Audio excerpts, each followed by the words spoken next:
O seu corpo é um tesourinho tão precioso, você tem que guardar. Se alguém tocar em você...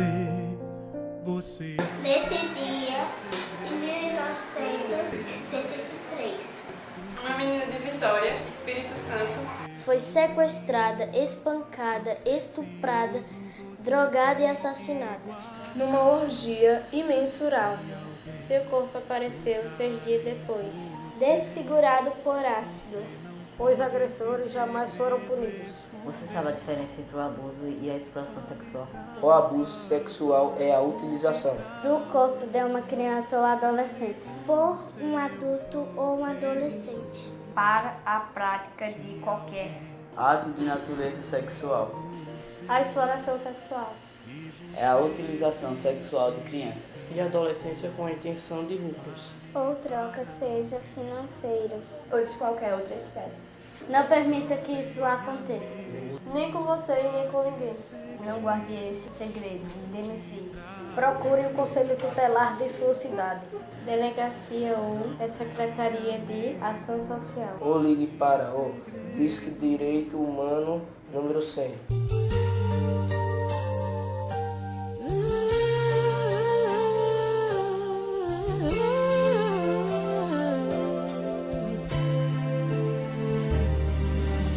Gosto de brincar, mas tudo é tão sério. Eu gosto de andar pelas ruas sem mistério, mas não dá pra ser assim. Papai e mamãe falaram pra mim.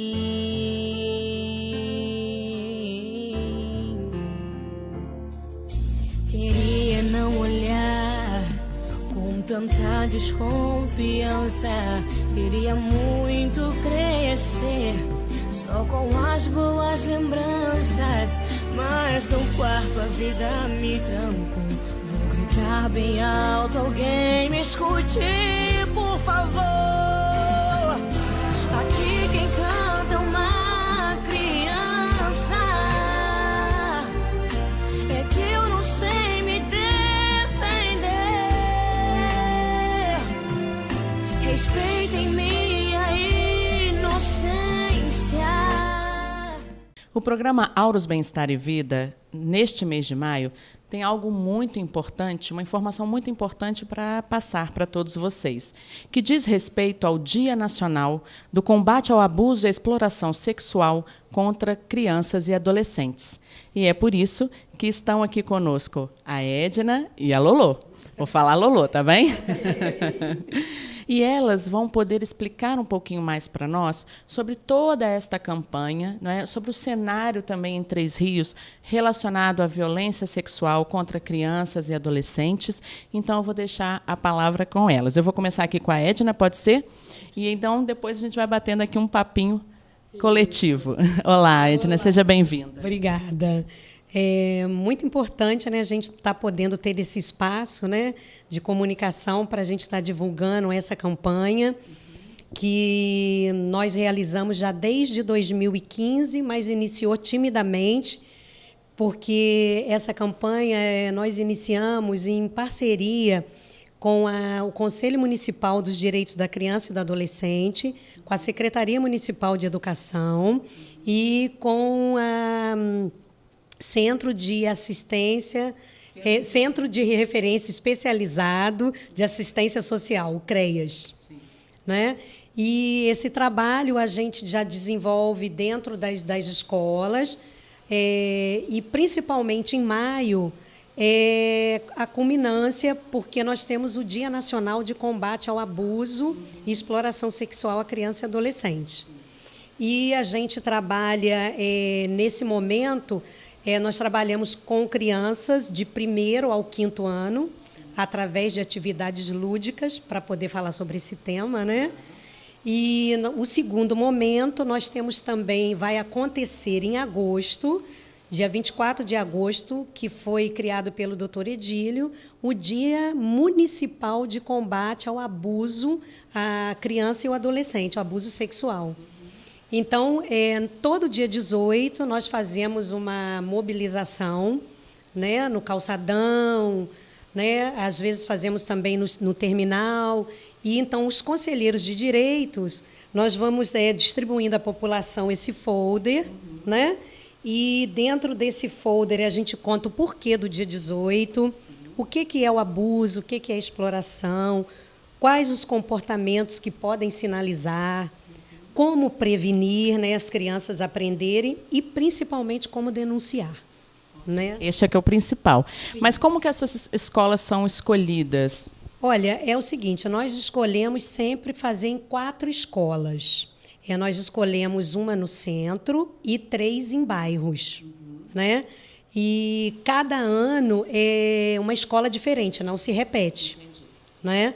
E em agosto, a mesma coisa, 4 escolas, né? Mas aí já é com Fundamental 2, do 6º ao 9º ano, aí já é uma coisa mais séria, você já pode falar sobre o abuso, né? Tanto com contato físico e sem contato físico, né?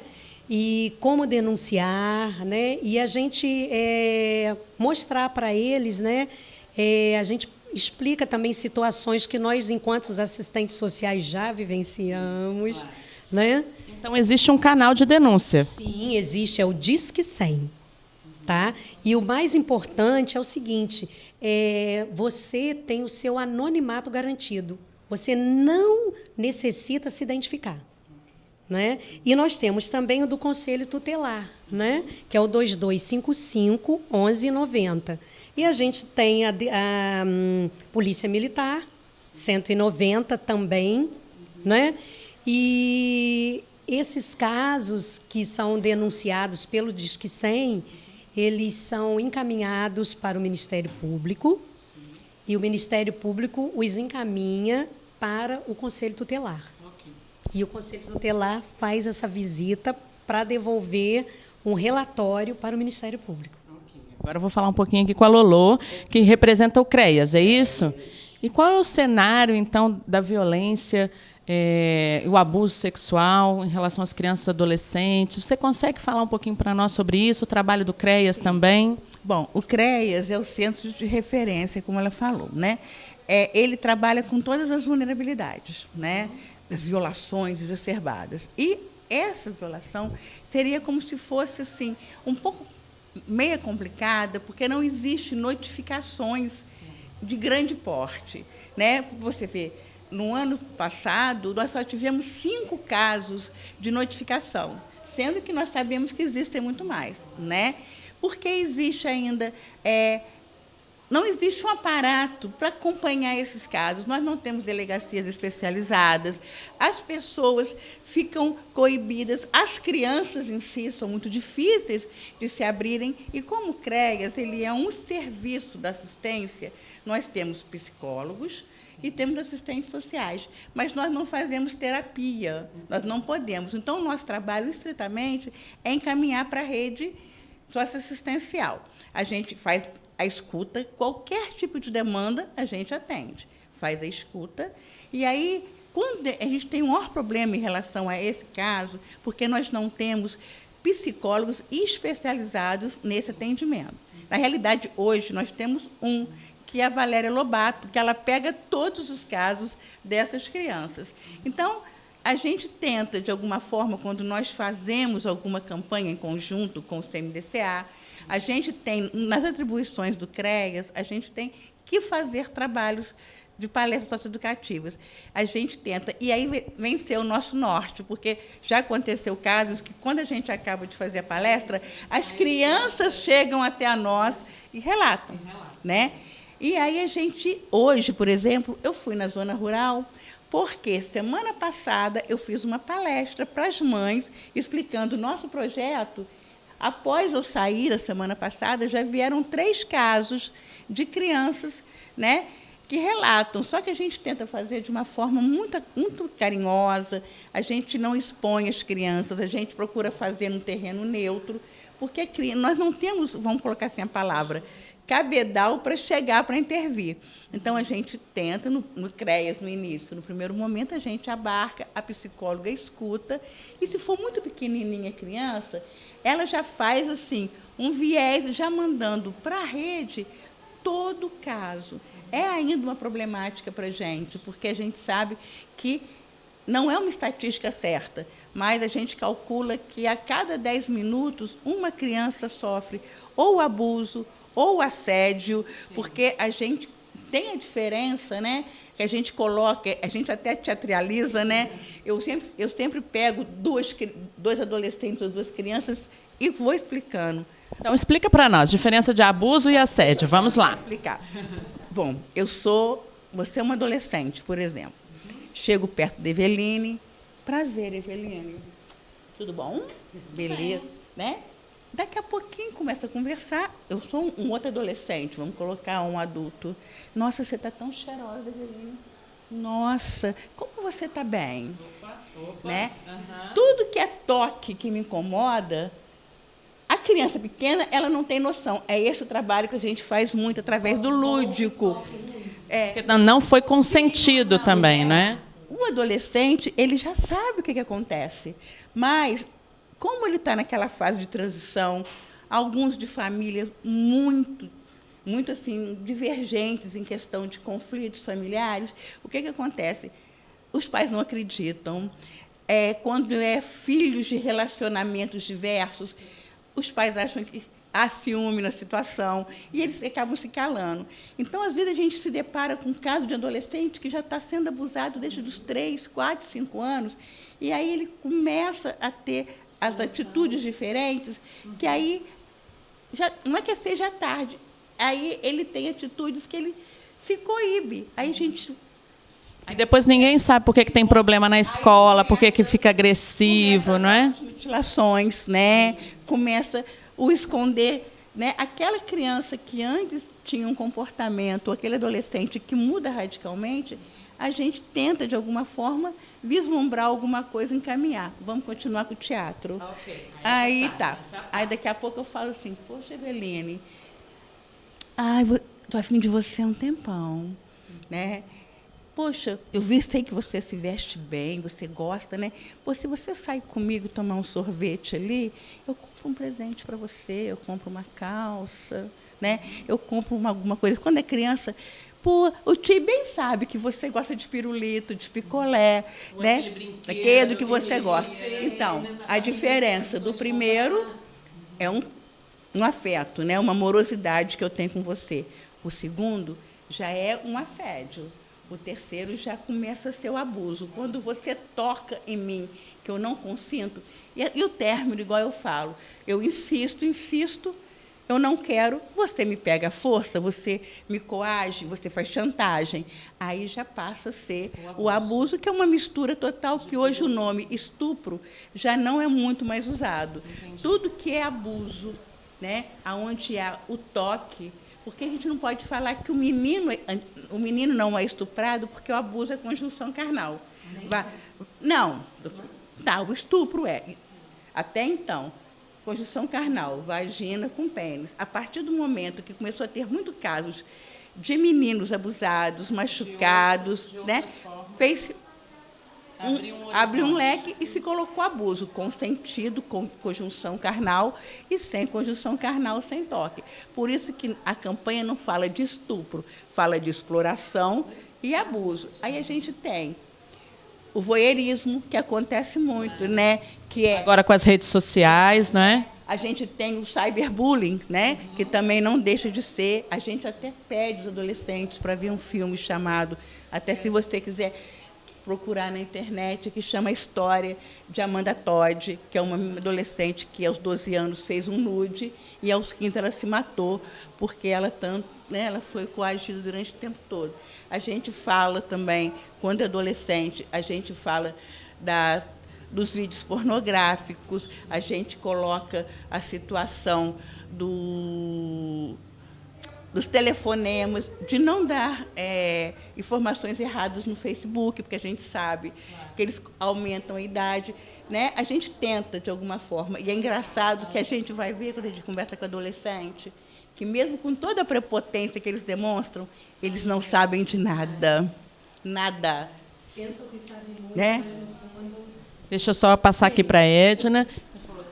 Pensam que sabem muito. E no fundo, são ainda inocentes. Porque vulneráveis. Vulneráveis, totalmente. Que aí a gente percebe, quando a gente dá a palestra, que você começa a falar, aí você nota que eles prestam atenção. Muita atenção. Eles não fazem bagunça, você vê os olhinhos atentos naqueles slides que você está mostrando, né? A questão da violência, porque nós estamos falando da violência sexual, mas a gente sabe que tem a violência psicológica, que ela é silenciosa, né? A gente tem a violência física, né? Então a gente fala um pouco também dessas violências, né? Do que eles enfrentam, do medo, da discriminação, né? Principalmente das pessoas não acreditarem neles e ainda dizer que se eles foram abusados, eles são culpados. Essa é a questão mais grave, né? Eu sou culpado por isso estar acontecendo comigo, né? Eu atendi uma menina que ela chegou na escola com manga comprida, né? E a mãe já chegou falando, que ela apareceu com um roxo aqui, que não sei o quê, que ela está parecendo uma vadia, a filha dela, está parecendo uma vadia, que não sei o quê, papapá. Aí eu conversei com a menina, a primeira frase que ela falou, eu não sei por que a minha mãe me rejeita tanto, eu amo tanto a minha mãe, eu faço tudo para que ela não fique triste. E aí eu falei assim, mas por que está acontecendo? Ela falou assim, ela me obriga a ter certas atitudes que eu não quero. Ela quer que eu seja adulta demais. Então, já que ela quer que eu seja adulta, eu morava na roça, agora estou estudando na cidade, então eu vou ser adulta. Quando eu resolvi ser adulta como ela queria, eu sou vadia. E aí a menina está num caminho meio complicado, está se automutilando, né? Mas por quê? Para chamar a atenção da mãe, porque aconteceu uma situação com ela um tempo atrás, com um parente, ela contou, e a mãe usou o seguinte relato, quem manda você andar de roupinha curtinha e de shortinho curtinho em casa? Sendo que ela tinha 9 anos na época. E geralmente quem compra as roupas é a própria mãe, né? Porque uma criança não tem dinheiro, né, nem autonomia para ir na loja e escolher a roupa que ela quer e comprar, né? E aí é isso que eu falo. Eu falo com os meninos também, né? Nesse nosso projeto e tudo, no primeiro dia da aula inaugural, aí a gente passou mais ou menos o que é a violência sexual e, assim, e o respeito com as meninas, que elas têm direito de vestir o que elas quiserem, né? E dos meninos a gente orienta o seguinte, eles terem também cuidados, porque não só as meninas, mas eles também, por, de repente, pedófilos também pode ser alvo. Então, assim, não é só a menina que está sujeita a isso. Os meninos também. Então, para finalizarmos, gostaria que vocês deixassem ou algum recado, ou relembrar a questão do Disque Denúncia. Quais são as palavras aí para deixar para os telespectadores do programa Auros? Eu sempre termino ou começo as minhas falas, quando eu falo especialmente com os pais. Eu uso uma frase, enquanto está no meu quintal, eu não incomodo, eu não denuncio. E quando você não denuncia, você é conivente. E quando está dentro da minha sala, qual vai ser a minha reação? Aí eu denuncio. É isso que a gente quer mostrar para a comunidade, pedir encarecidamente a todo mundo, que como a Edna falou, é anônimo, não vai ter nenhum tipo de retaliação, porque quando você sabe que existe uma situação, você se calar, você vai ser conivente com um futuro crime, uma futura situação que você vai ser conivente, né? Então, assim, os adolescentes, eu detesto que os chamem de aborrecentes, né? Porque todos nós já fomos adolescentes um dia, né? É uma fase difícil, eles estão assim, eles só são produto do meio deles, eles são reflexos do que eles vivenciam, né? Então, os pais prestarem mais atenção, né? Especialmente os pré-adolescentes com 12, 13 anos, horário, né? A internet, cuidar bastante com a internet, né? E é isso, a gente está lá no CREAS, o CREAS fica ali em frente à antiga Via 3, na entrada da vila. A gente não é órgão de denúncia, a gente aceita qualquer tipo de atendimento, a gente acolhe. Nosso papel é acolher, encaminhar para a rede. A gente trabalha diretamente com o Ministério Público, com o Fórum e com o Conselho Tutelar, e, coincidentemente, eu trabalho na educação. E trabalho junto à Edna, né? Então, a gente faz um bate-bola legal. É isso que a gente queria falar. Vocês, obrigada. Obrigada, Lolo. Edna. É o que a gente, reafirmo o que a minha colega aqui falou, né? É a importância de se denunciar, né? Porque às vezes você pode estar salvando uma vida, porque você não sabe o que pode acontecer com essa criança, ou de repente ela se tornar um abusador porque ela foi vítima, né? Então a gente, se souber, o Disque 100, ele não é somente para denúncia, é para isso, Disque 100, olha, a gente tem aqui o Disque 100. Você, fazendo o Disque 100, você pode ter uma suspeita, você não precisa dar essa confirmação, você suspeita pelo comportamento e, geralmente, os indícios que estão levando você a crer que está acontecendo alguma coisa diferente. Né? E a gente vê que quando essa criança é acolhida, quando essa criança é ouvida, como que ela muda. Eu sei porque, como eu sou assistente social da Secretaria Municipal de Educação, a gente, às vezes, pega essa criança, às vezes sendo vítima, você vê o comportamento, e quando ela tem um acolhimento e um tratamento especializado, você vê que ela muda. Muda, assim, para quem conhece, radicalmente. Então, a importância de se denunciar, e até mesmo as próprias crianças, eu falo, e adolescentes, né? Porque já que a partir de 12 anos, eles... eles, a partir dos 12 anos, se cometer algum ato infracional, eles respondem. Então, eles têm também o direito de procurar o Conselho Tutelar e até mesmo eles próprios denunciarem. Né? Então, além do Disque 100, ter também a coragem de ir, se não tiver, procure um adulto de sua confiança e peça ajuda. Ok, obrigada, Edna. Hoje o programa, então, girou em torno das questões relacionadas à cultura, às desigualdades, à violência e todo o movimento que nós desejamos fazer de transformação, porque todos nós somos responsáveis, quer seja na questão do racismo, do preconceito, da vulnerabilidade, da violência, todos nós podemos fazer alguma coisa. Então, nós convidamos a todos vocês que se unam a nós, ao programa Auros Bem-Estar e Vida, e a todos os profissionais que, através do seu talento individual, dia após dia, trabalham por um mundo melhor.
calores intensos, mau humor, estresse. Então você precisa conhecer e experimentar a polpa solúvel de maracujá e amora da Sátia. Produto 100% natural, maracujá, um calmante universal, a amora, um repositor hormonal natural e antioxidante. Quando combinado com a água, como chás e sucos ou no leite, como shakes, também auxilia no emagrecimento. Quer saber onde encontrar o produto e mais informações? Vá direto ao site www.produtosnaturaissatia.com.br. Sátia, 30 anos cuidando naturalmente de você.